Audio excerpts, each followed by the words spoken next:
Good morning, family. Hey, what's up, fam? Welcome back to Peggy And the Don. and the Don. We are here at one of our favorite places this weekend. We're back at Sam's Club trying to add some more items to our pantry.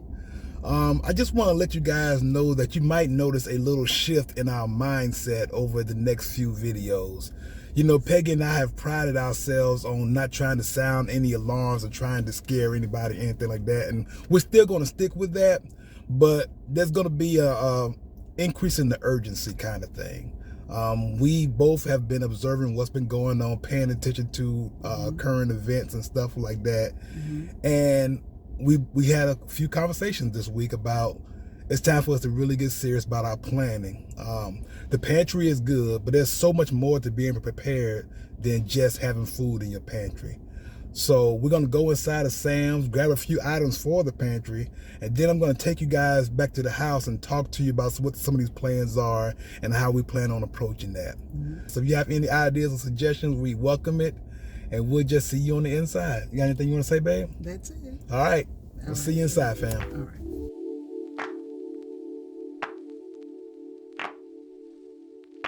My life wasn't perfect, yeah, I know that now. When it came crashing down, all I know is that I need you around.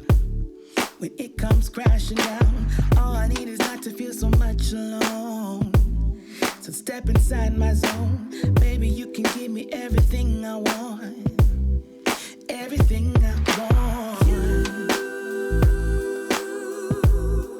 are all I need now. It's crazy, but it's true.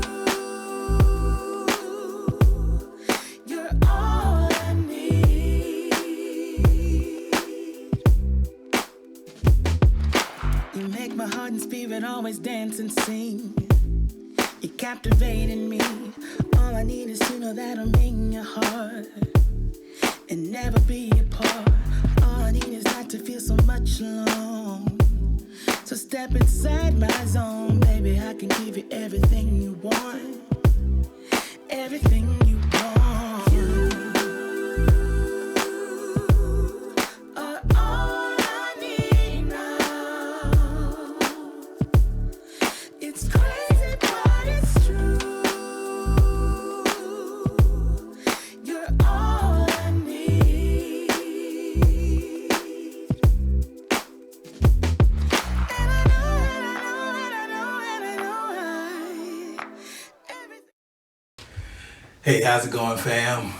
So we're back from this weekend shopping, grabbed a few items for the pantry and stuff like that.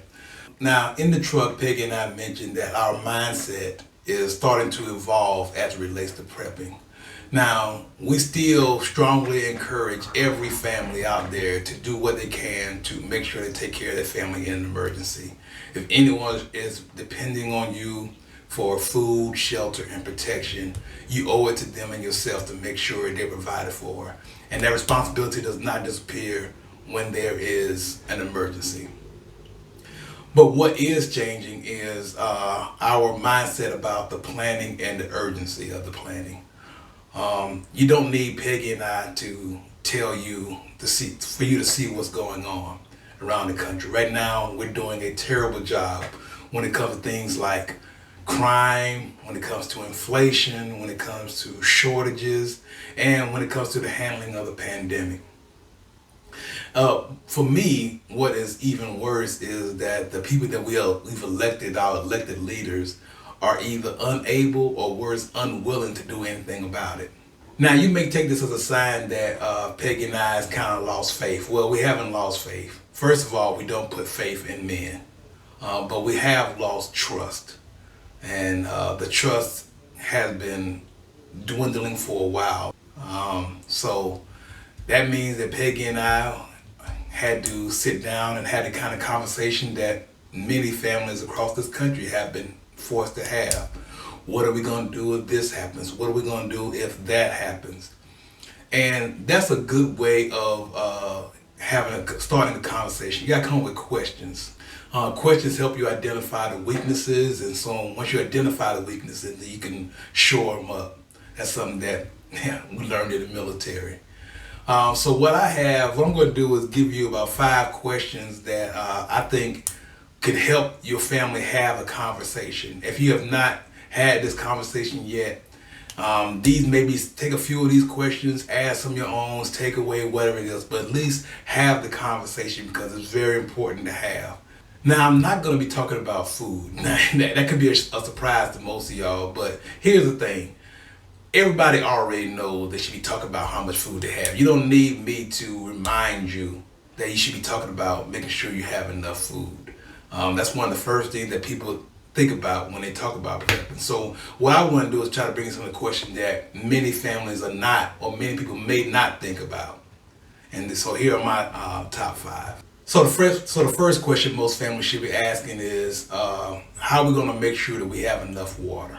Now, water is even more important than food. You can go much longer without food than you can without water. Here in America, we're used to just turning a knob and just like magic, water appears. But that can't always be the case. Our water system is susceptible to contamination from either storms or flooding, or even just a breakdown of the system. Look what happened in Flint, Michigan. Also, our water can be contaminated by bad actors. Now, I'm going to use that term a lot, I guess. I'm going to use that term a lot today because bad actors are a real deal. Well, has it even been a year since somebody tried to poison the water supply in Tampa, Florida? For some reason, there's people out there who just want to do us harm. I can't explain the motivation for it, and who knows what their motivations are, but they are out there. So some of the solutions you may come up with when you're having this discussion is, of course, water storage. Make sure you know how to store your water. In containers that are safe and won't get contaminated. Also off the ground, away from concrete, that kind of thing. Then you might want to look into other forms like water collection, being able to collect and purify your own water should your stored water supply run out. So there's many ways that you may be trying to address that, but that's a very important question for your family to address.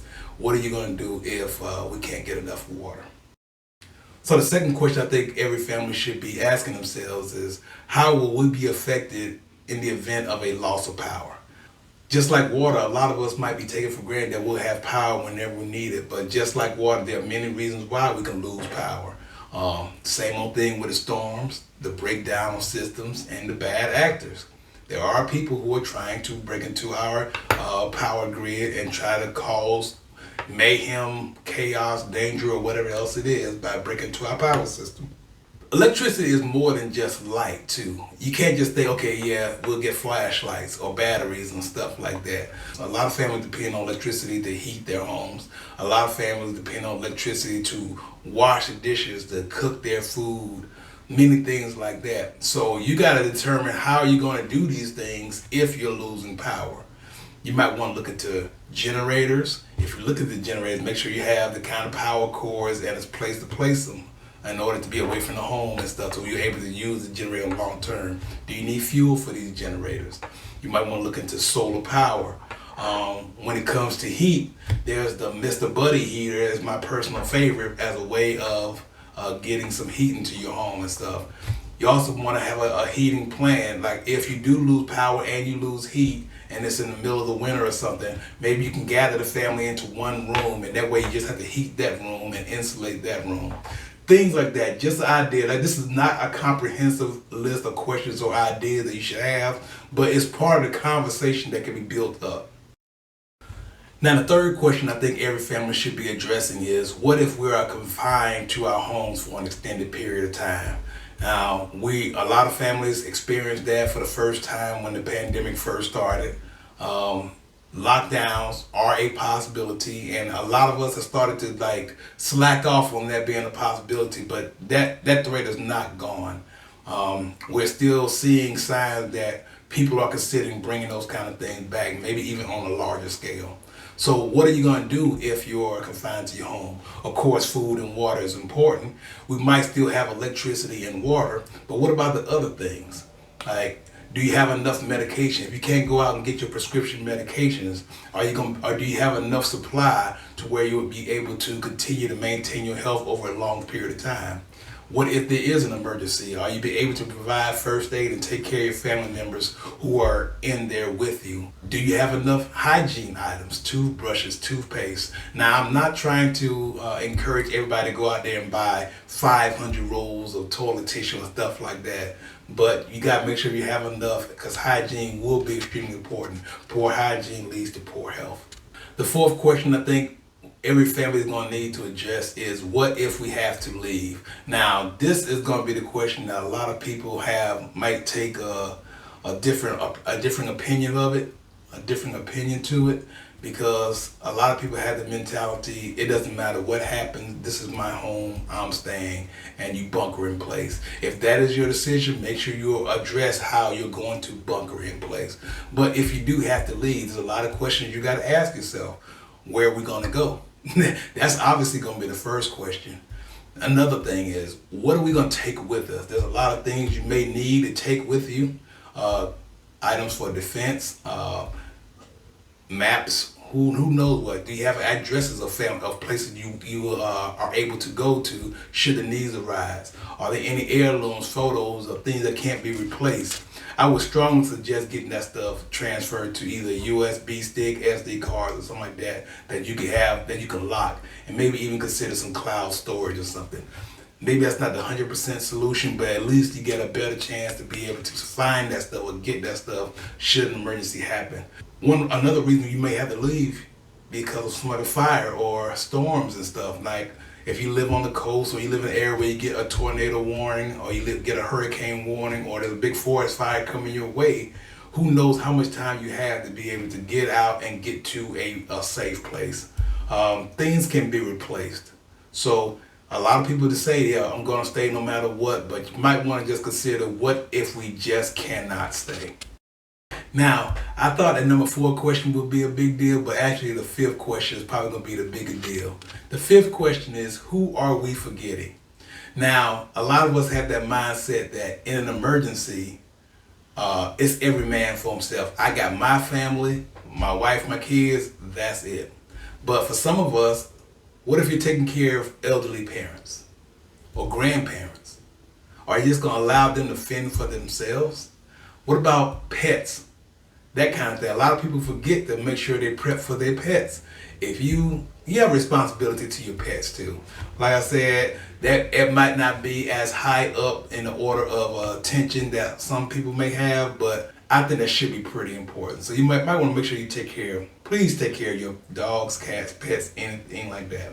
Horses, all that kind of stuff. Make sure you make preparation for those guys. That's about all I have right now, fam. This is by no means is this a comprehensive list. There's so much more, but getting these questions started, at least asking these questions, might reveal other things that you may need to work on and stuff. There are plenty of videos, there are plenty of a lot of information out there about things you can be doing to make sure you're more prepared. Ways of preparing food, ways of staying warm, ways of defending what you have, ways of keeping the food lasting longer, ways of maintaining your mental health. Mental health, ask anybody who's been deployed for a long period of time, mental health is something that is extremely tenuous and important. So Peggy and I, we really do it. We're big into the planning phase right now. We've done this before because we were worried before, and we kind of let it slack off. And I suspect many of you have kind of eased up on your preparations, but it's just the indicators are out there that we should be back on that. So that's what Peggy and I are doing, and we appreciate the support. Any comments and suggestions, we love to hear them so we can all grow, we can all learn from them. Please remember to hit that like button. If you haven't already subscribed, please do so.